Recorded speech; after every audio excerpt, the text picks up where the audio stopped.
The chamber was designed to break civilizations. That was not a boast. It was a historical fact. The Grand Convocation Hall of the Vrethkai Dominion had hosted 47 formal threat declarations across 6 centuries, and 47 civilizations had subsequently submitted, surrendered, or collapsed. The hall's acoustics were engineered to carry the weight of consequence.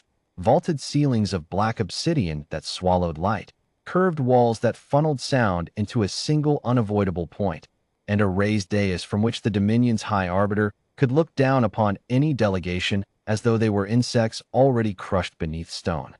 High Arbiter Suveth had delivered threats in this chamber 17 times personally. He was, by every measure, excellent at it. He had never addressed humans before. The human delegation sat at the lower table, 3 of them, which was already unusual. Most civilizations sent 7 representatives minimum, a show of collective investment, collective anxiety. Humans had sent 3. A woman named Admiral Petra Vasquez, who led their military contingent. A man named Director Harlan Osei, who apparently oversaw their interstellar logistics. And a younger woman named Dr. Yumi Nakashima, introduced simply as a specialist, which Suveth's aides had been unable to clarify further. None of them looked frightened. Suveth settled that observation aside. Many delegates appeared composed at first. The chamber had a way of changing that. He rose to his full height, 7 feet of scaled, armored Vrethkai, and let the silence stretch until it became its own kind of pressure. Humanity, he began, his translator rendering the words in crisp standard. You have been brought before the Grand Convocation to receive formal notice of Dominion intent. Your colonial expansions into the Kareth corridor have violated 4 territorial accords and disrupted 3 established trade lanes.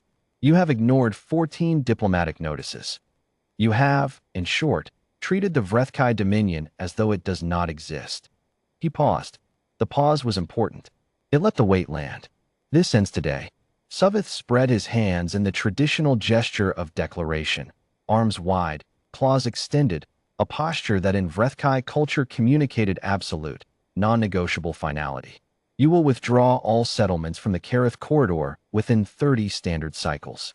You will pay reparations totaling 400 million trade credits. You will submit a formal acknowledgement of Dominion sovereignty over all contested sectors. Failure to comply will result in military engagement. The Dominion fields 800 warships in the adjacent sector.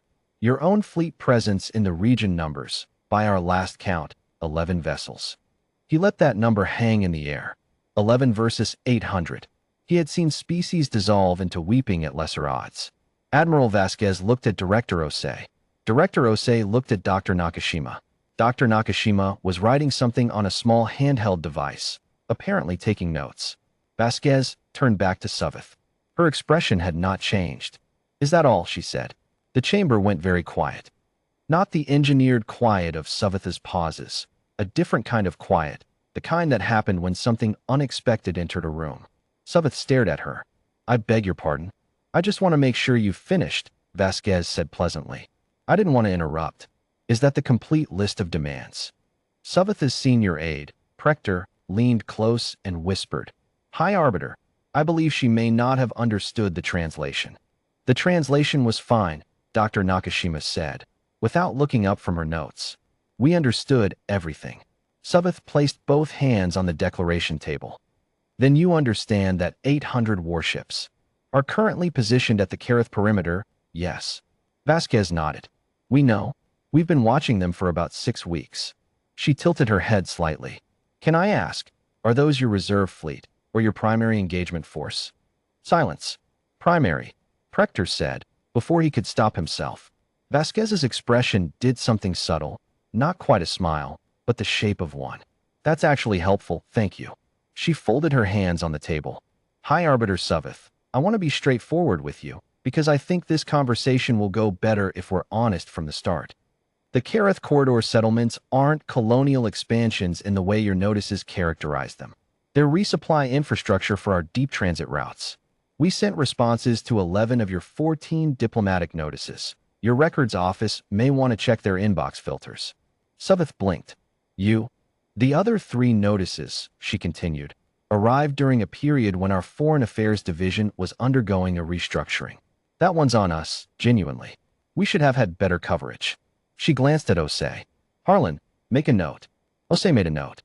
As for the reparations figure, Vasquez said, 400 million credits is about what we spend on our mid-tier colony resupply contracts annually, so it's not outside our operational range, but we'd want to see an itemized accounting before agreeing to anything. Standard procurement policy. Suveth stood very still. In 47 formal threat declarations, no delegation had ever responded by requesting an itemized accounting. The military question, Vasquez said, and her voice shifted slightly. Not harder, exactly, but more precise. The way a lens shifts when it finds its focus is the part one want to handle carefully, because I have a lot of respect for the Dominion's institutional history, and I don't want this to go somewhere neither of us wants it to go. She stood up. She was not tall by Vrethkai standards, average human height, perhaps 5.5 feet. She stood anyway, apparently because she preferred to have conversations on her feet. You have 800 warships in the Kareth sector. That's a serious commitment of military resources, and it tells me this matter is genuinely important to the Dominion, which I respect. She met Suveth's eyes directly. But I want to share some context that may not have reached your intelligence services yet, because the information is fairly recent. She nodded to Dr. Nakashima, who finally looked up from her device and pressed something on its surface. A holographic display bloomed above the delegation table, a sector map, but not the Kareth corridor. Something much larger. Suveth recognized the stellar geography only after a moment's disorientation. It was a map of the 3 sectors surrounding Vrethkai home space. The map was covered in small amber markers. Hundreds of them. We've been running deep survey operations for about 14 months, Dr. Nakashima said. Her voice was calm and educational, like someone explaining something to a student. These markers represent human vessels currently operating in this region. Support ships, research platforms, transit vessels, and yes, some military escorts. She zoomed in. These 23 here are positioned within about 4 light hours of your primary resupply corridor. Suveth looked at the map. Then he looked at Admiral Vasquez. We're not trying to threaten you, Vasquez said, and she sounded like she meant it. I want to be very clear about that. We are not issuing a counterthreat. What I'm trying to communicate is that the operational picture is more complicated than 11 vessels in the Kareth corridor. She let that sit for exactly one breath. If the Dominion engages our Kareth settlements militarily, the response won't come only from those 11 ships, and the response won't be limited to the Kareth sector. The chamber was absolutely silent. We would prefer enormously not to go there, Vasquez continued. Genuinely, we have no territorial ambitions against the Dominion. The Kareth infrastructure exists for transit, not expansion. If there's a formal sovereignty concern, we are completely willing to negotiate terms. Licensed operation, renegotiated corridor access, a joint administrative framework, whatever actually solves the problem. She sat back down. But we can't withdraw under a military ultimatum, because then every other actor in this region learns that military ultimatums work on us, and that creates a problem for everyone, including you. Suveth sat down slowly.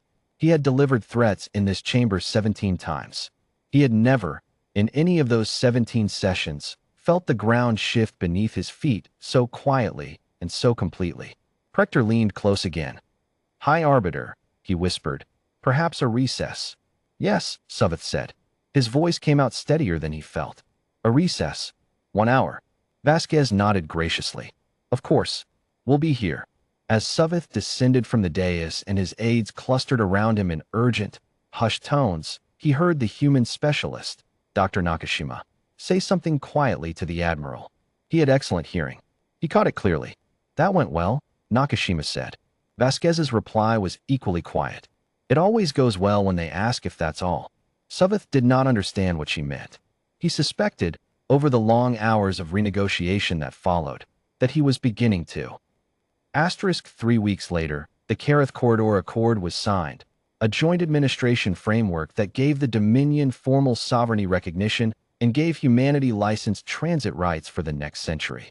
It was, diplomatic historians would later note, the first time a Vrethkai formal threat declaration had ended in a co-authored framework rather than a surrender. High Arbiter Suveth would go on to advocate, quietly, for mandatory xenopsychology training before any future human negotiations.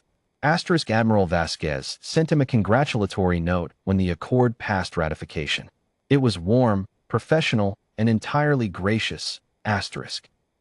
She signed it. Is that all? P. Vasquez. Savith kept it.